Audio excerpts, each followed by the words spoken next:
Jadi sebenarnya kalau untuk, pelarut sediaan farmasi, etilen glikol dan dietilen glikol ini tidak boleh digunakan. Hmm. Tapi kenapa bisa kemungkinan ditemukan, pertama barangkali ada, perubahan pada kondisi bahan baku. Nah, etilen glikol ini, kalau tertelan akan menghasilkan zat-zat lain yang justru berbahaya buat ginjal.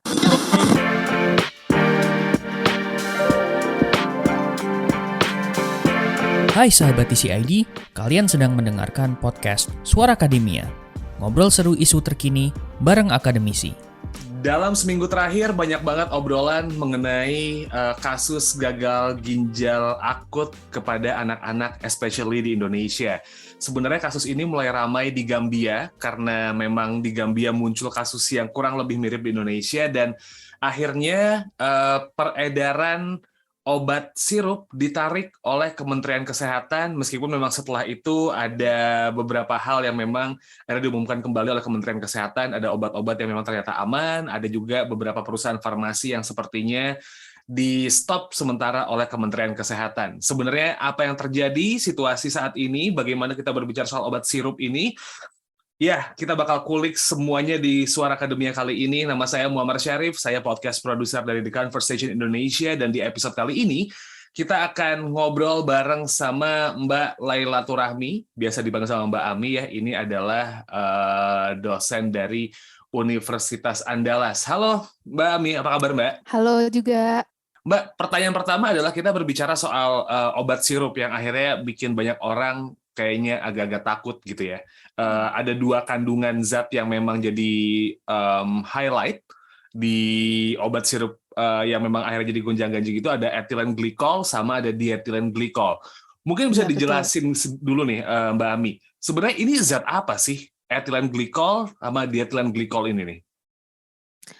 Oke, kalau dari literatur ya, dari Hmm? literatur sama, berbagai sumber gitu menyatakan etilen glikol dan dietilen glikol ini merupakan zat yang lazim digunakan di berbagai industri dan salah satu tujuan penggunaannya itu adalah untuk zat anti beku. Oke. Gitu. Jadi bukan untuk penggunaan obat atau produksi obat sebenarnya, tapi untuk industri-industri, misalnya untuk industri pelumas, kemudian untuk pelarut industri, untuk tekstil dan juga, bahan perekat dan lain sebagainya, begitu. Oke, jadi memang ini sebenarnya zat yang wajar muncul di semua industri dong, Mbak? Artinya nggak cuma obat aja ya, tapi di barang-barang yang mungkin biasa kita konsum sehari-hari, etilen glikol sama dietilen glikol ini juga ada sebenarnya. Iya, yang membedakannya adalah produk industri ini kan nggak kita masukkan ke dalam tubuh. Nggak Mm-mm. dimakan atau tidak diminum begitu ya. Jadi untuk penggunaan luar, entah itu untuk plastik misalnya, atau untuk bahan-bahan lain misalnya pelumas, itu kan untuk kendaraan ya. Jadi Hmm. kalaupun itu digunakan sebagai bahan industri, selama tidak masuk ke dalam tubuh, ya tidak masalah gitu. Oke, terus kenapa nih Mbak Ami nih bisa ada dua zat tersebut dalam obat sirup yang bebas diperjualbelikan di masyarakat?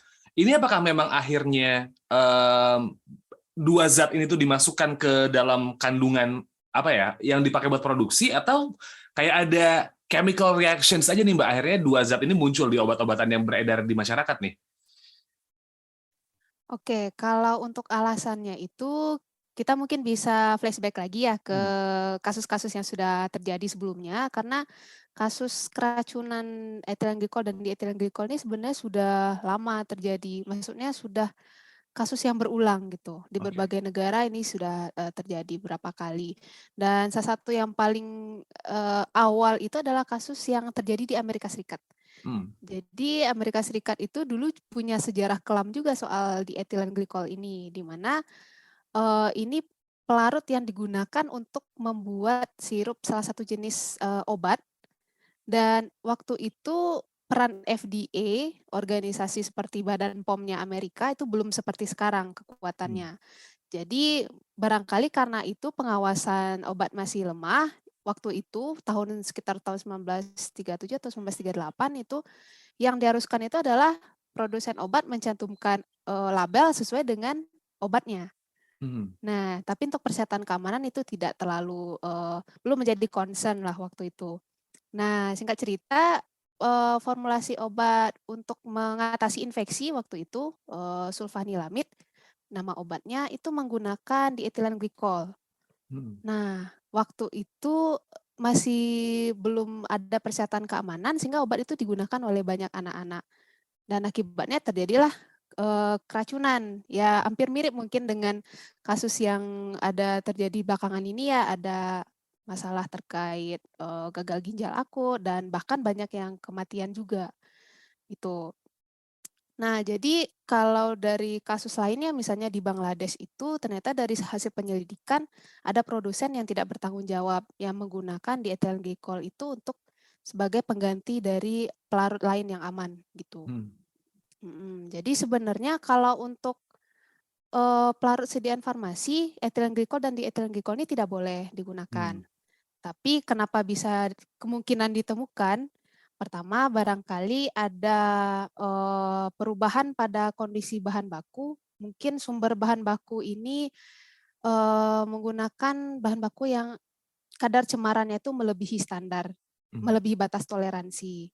Nah, ini sebenarnya masih perlu diselidiki lagi, terutama yang terjadi di Indonesia sekarang. Kira-kira bahan bakunya itu dari mana? Gitu. Karena etilen glikol sama dietilen glikol ini bisa menjadi cemaran untuk pelarut-pelarut yang sering digunakan di obat sirup, misalnya ada propilen glikol, polietilen glikol, sorbitol, dan gliserol. Nah, itu kemungkinan cemarannya itu ada, tapi yang penting itu adalah tidak melebihi batas toleransi. Gitu. Oke.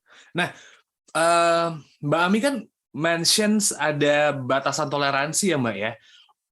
Sebenarnya itu di Indonesia sendiri, BPOM itu tuh udah punya batasan yang kayak maksimal segini nih, atau itu belum ada di Indonesia, tapi udah ada di aturan yang internasional, Mbak, sebenarnya, Mbak? Kalau di aturan Indonesianya sudah ada, jadi kalau dari yang saya ketahui, Badan POM itu punya standar, tetapi standar ini juga sejalan dengan standar yang berlaku internasional. Jadi bukan berarti Indonesia punya standar sendiri, tapi beda dengan standar internasional gitu. Nah, kalau di Indonesia itu ada yang namanya Farmakope Indonesia. Farmakope Indonesia itu literatur yang menjelaskan tentang aturan-aturan atau persyaratan-persyaratan mutu dari berbagai bahan yang digunakan dalam pembuatan obat. Nah, kalau menurut Farmakope Indonesia ini ada syarat batas toleransi cemaran untuk etilen glikol dan dietilen glikol ini 0,1% maksimal bisa ditemukan di dalam gliserin dan propilen glikol dan maksimal 0,25% untuk cemaran yang ditemukan dalam polietilen glikol. Nah, lewat dari itu berarti sudah tidak memenuhi syarat lagi gitu. I see. Jadi etilen glikol dan dietilen glikol ini sebenarnya cemaran, jadi kayak reaksi kimia atau mungkin tiba-tiba muncul ya, Mbak, bukan kayak zat yang dimasukkan ke obat gitu ya? Kalau statusnya cemaran harusnya berarti kadarnya kan sangat sedikit ya, sangat sedikit. Kalau saya pribadi sebenarnya masih mendalami lagi tentang adanya kemungkinan perubahan-perubahan yang terjadi di dalam pelarut-pelarut seperti polietilen glikol dan yang lainnya itu seberapa besar kemungkinannya bisa mengalami reaksi sehingga menghasilkan etilen glikol. Tapi karena etilen glikol juga produksinya bukan dari hasil pemecahan polietilen glikol misalnya, ya barangkali kemungkinannya cukup kecil ya Mas ya. Apalagi kalau obat kan disimpan dalam kondisi tertentu yang jauh dari panas, kemudian terhindar dari kelembapan. Jadi rasanya potensi adanya perubahan itu sangat kecil menurut saya. Nah, mungkin yang perlu dicermati sumber bahan bakunya. Barangkali pada proses produksinya ada proses-proses tertentu yang menyebabkan adanya cemaran etilen glikol ataupun dietilen glikol ini. Oke, jadi memang sebenarnya bisa dibilang sudah ada standarnya gitu ya, Mbak ya, dan BPOM juga sudah punya punya peraturan gitu. Tapi kalau misalnya kita berbicara soal pembuatan obat nih, Mbak, kadang-kadang kan kita juga penasaran ya, sebenarnya ada nggak sih peraturannya buat bikin obat gitu? Mungkin BPOM mengawasi ini obat aman atau enggak gitu kan, tapi buat perusahaan-perusahaan farmasi nih, kita kan mikirnya kayak, oh ya udah jelas-jelas aman semua, tapi ada nggak sih kayak cara pembuatan obat yang baik gitu? Ada rules-nya nggak sih kalau dari sisi farmasi sendiri? Oh iya, pastinya ada. Jadi kalau bagi industri farmasi, dalam membuat obat itu harus mengikuti kaedah-kaedah yang ditentukan. Kalau di Hmm. Indonesia itu namanya cara pembuatan obat yang baik, dan itu mengatur semua aspek, mulai dari persyaratan mutunya, kemudian fasilitasnya itu diperhatikan, kemudian bahan baku, bahan kemasan, dan banyak aspek lagi yang harus dipenuhi oleh industri farmasi itu. Nah, setelah mereka memenuhi persyaratan CPOB, barulah industri farmasi itu diperbolehkan untuk memproduksi obat Mhm. gitu. Sebenarnya persyaratannya itu sudah sangat ketat. Kalau memang mengikuti CPOB, ya harusnya kejadian seperti ini bisa dikatakan harusnya tidak terjadi. Kalau memang Oke. semua aspek CPOB ini sudah dipenuhi begitu. Artinya mungkin memang ada miss kalau memang udah ngikutin aturan tapi masih terjadi kayak gini, ada beberapa hal yang mungkin miss dalam pengecekan atau mungkin dalam proses produksi ya Mbak ya. Barangkali ada terjadi seperti itu. Kita berbicara ke pertanyaan yang mungkin ini jadi pertanyaan banyak orang gitu. Kalaupun memang tadi kan Mbak Ami bilang bahwa ethylene glycol sama diethylene glycol ini kan memang dipakai buat produksi wajar, tapi kan bukannya memang masuk ke dalam tubuh. Nah, kalau memang pada akhirnya nih ethylene glycol sama diethylene glycol itu masuk ke dalam tubuh, itu dampaknya apa aja sih Mbak? Kalau buat anak-anak jelas ya, mungkin sekarang kayak kasus gagal ginjal banyak banget gitu, udah sampai lebih dari 200-an dan yang meninggal pun juga lebih dari 100. Jadi dampaknya apa aja nih Mbak? Nah, pertama mungkin kita dari ethylene glycol dulu ya. Hmm. Nah, ethylene glycol ini kalau tertelan, itu entah itu melalui obat yang tercemar tadi atau mungkin dari yang lainnya, dia itu akan diproses di tubuh gitu. Nah, salah satu proses ini namanya metabolisme. Sebenarnya tubuh kita itu punya mekanisme metabolisme untuk membuang zat yang bersifat racun Hmm. gitu. Tapi proses metabolisme pada etilen glikol ini akan menghasilkan zat-zat lain yang justru berbahaya buat ginjal. Nah, Oke. salah satunya itu ada asam glikolat. Nah, asam glikolat ini kan namanya asam dan sifatnya juga asam. Hmm. Nah, ketika asam glikolat ini menumpuk di tubuh, maka pH atau kadar keasaman darah kita itu akan menjadi berubah gitu, tidak Hmm. sesuai dengan yang seharusnya, menjadi lebih asam. Nah, akibatnya kalau kadar keasaman di tubuh kita itu berubah, otomatis semua proses yang berjalan di tubuh kita itu akan menjadi tidak normal. Karena tubuh kita itu kan punya berbagai macam enzim, dan Hmm. enzim itu adalah kebanyakan adalah senyawa-senyawa protein, di mana senyawa protein ini tidak stabil dalam suasana asam. Ketika berubah saja pH, maka enzim-enzim yang seharusnya berfungsi dengan baik itu menjadi istilahnya mogok gitulah ya Mas ya. Hmm. Kemudian di tahap akhir dari metabolisme ini akan menghasilkan namanya asam oksalat. Hmm. Nah, asam oksalat ini bisa menumpuk di ginjal dalam bentuk kalsium oksalat. Nah, salah satu efeknya dari penumpukan kalsium oksalat ini adalah merusak ginjal Hmm. gitu. Kalau pada orang dewasa kan ada yang batu ginjal gitu ya Mas ya. Betul. Nah, salah satu batu ginjal itu bisa disebabkan oleh si kalsium oksalat ini gitu. Bayangkan Oke. kalau ini terjadi pada anak-anak yang Hmm. notabene itu masih dalam pertumbuhan gitu ya.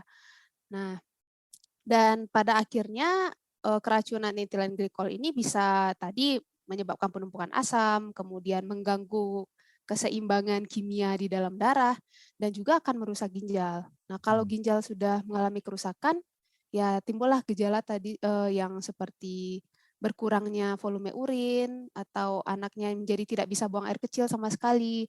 Kemudian toksik-toksik atau bahan-bahan yang harusnya dikeluarkan dari dalam tubuh itu menjadi tidak bisa keluar, akhirnya menumpuk dan semakin menambah kerusakan di dalam tubuh penderitanya gitu. Oke. Itu untuk ethylene glycol ya Mbak ya. Kalau diethylene glycol Betul. impact-nya sama atau ada impact yang lebih bahaya lagi nih? Nah, kalau di ethylene glycol sebenarnya intinya sama-sama Hmm. menyebabkan kerusakan ginjal juga, tetapi senyawa kimianya, hasil metabolismenya aja yang berbeda gitu. Nah, kalau di etilen glikol ini dia akan menghasilkan senyawa yang namanya itu 2-hidroksiektoksie asetik asid atau HEAA. Nah, HEAA ini sifatnya juga asam dan dia bisa merusak ginjal, tetapi selain merusak ginjal juga bisa menyebabkan kerusakan pada saraf. Jadi emang dua zat ini tuh ketika muncul di obat-obatan yang beredar, especially obat sirup, memang nyerangnya ke ginjal ya, Mbak Ami ya. Betul, betul. Oke. Nah, terus nih Mbak, mungkin jadi pertanyaan terakhir saya nih berbicara soal dua zat ini yang ditemukan di obat sirup dan bikin bahkan saya pribadi itu akhirnya kayak ini udah deh nggak minum obat sirup dulu deh, bahkan kayak yang lain-lain tuh juga agak-agak entar-entar dulu deh. Langkah apa yang harus diambil sama masyarakat when it comes to harus beli obat, Mbak? Apalagi sekarang kan kayaknya jadi makin melek nih kan ya, kita harus baca kandungan, apalah. Masyarakat harus ngapain nih buat ngadepin situasi sekarang nih, Mbak? Nah, ini memang situasi yang di luar perkiraan ya, dan pastinya akan menyebabkan kepanikan juga, apalagi bagi masyarakat yang punya anak kecil, kemudian kebingungan harus gimana gitu. Nah, sebenarnya kalau dari Badan POM sendiri itu sudah merilis daftar obat yang bisa dikatakan aman karena tidak mengandung pelarut yang berpotensi bisa tercemar etilen glikol dan dietilen glikol. Nah, itu bisa dicermati, ada beberapa daftar di sana. Kemudian juga obat-obatan gitu ya, kan tidak semuanya berbentuk sirup, ada yang bentuk tablet juga atau berbentuk kapsul. Nah, mungkin bagi orang dewasa nih alternatifnya agak lebih fleksibel ya. Kalau misalnya tidak pun menggunakan sirup, ya mungkin bisa menggunakan bentuk sediaan lain. Nah, yang terpentingnya itu pastikan setiap membeli obat, beli di apotek, karena di apotek itu ada apoteker yang bisa melayani konsultasi kita kalau misalnya ingin tahu lebih lanjut tentang obat ini aman atau tidak. Kemudian apa yang harus dilakukan, itu bisa tanya ke apoteker. Dan juga perhatikan lagi kemasan obat tersebut. Pastikan mereknya jelas, kemudian ada nomor registrasinya, kemudian ada mungkin tanda peringatannya itu juga harus dicermati. Dan juga kalau menurut rilis dari Badan POM itu pastikan ada cek klik gitu. Jadi bisa diklik di cek BPOM, kita bisa masukkan daftar nama obat, bisa pakai mereknya ataupun bisa menggunakan kandungannya. Nanti kita bisa mengetahui obat ini memang terdaftar secara resmi di Indonesia atau obat yang tidak jelas gitu. Nah, bisa di situsnya tuh cek bepom.pom.go.id. Artinya konsumen juga harus punya kesadaran sendiri ya Mbak ya, ketika memang harus beli obat, selain ke apotek juga harus ngecek ini sebenarnya obatnya punya izin resmi atau enggak gitu ya buat beredar di tempat-tempat yang memang jual beli obat gitu ya.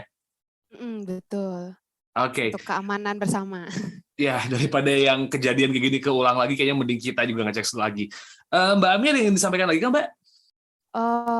Kalau dari saya, ini sebenarnya jadi wake up call ya buat kita semua, tidak hanya bagi masyarakat, tapi juga bagi stakeholders di bidang kesehatan dan juga di bidang pengawasan obat dan makanan.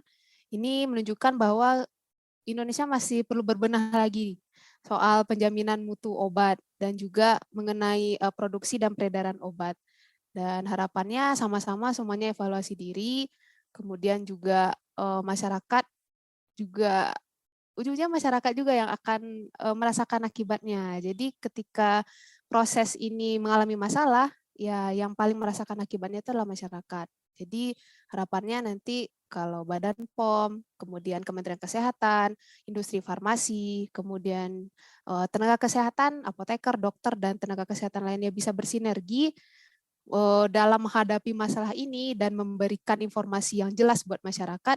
Nah, mudah-mudahan nanti masyarakat bisa meningkat kepercayaannya dan tidak terjebak dalam isu-isu yang simpang siur apalagi menyesatkan. Gitu harapan saya. Oke, semoga kejadian ya. Ini jadi wake up call beneran kalau gitu ya. Anyway, terima kasih Mbak Lailatul Rahmi. Ini dari Universitas Andalas. Beliau dari Departemen Farmakologi dan Farmasi Klinis Fakultas Farmasi. Dan that's all for Suara Akademia episode kali ini, Sobat Isi ID. Kalau memang pengen tahu isu mengenai ethylene glycol dan diethylene glycol ini, Mbak Lailatul Rahmi udah punya artikel di theconversation.com/id dengan judul kontaminasi ethylene glycol dan diethylene glycol dalam obat sirup akibatkan gagal ginjal akut. Penjelasannya banyak banget, artikelnya ditulis sama Mbak Lailatul Rahmi gitu ya. Dan kalau emang pengen tahu banyak berita yang lain lagi, bisa Sobat Isi ID cek di website kami, di theconversation.com/id itu untuk website. Kalau misalnya untuk sosmed ada di @conversationidn ya, itu Instagram, Twitter, dan juga TikTok. Kita sudahi episode kali ini. I'll see you in the next episode. Wassalamualaikum warahmatullahi wabarakatuh. Kalian telah mendengarkan podcast Suara Akademia, ngobrol seru isu terkini bareng akademisi.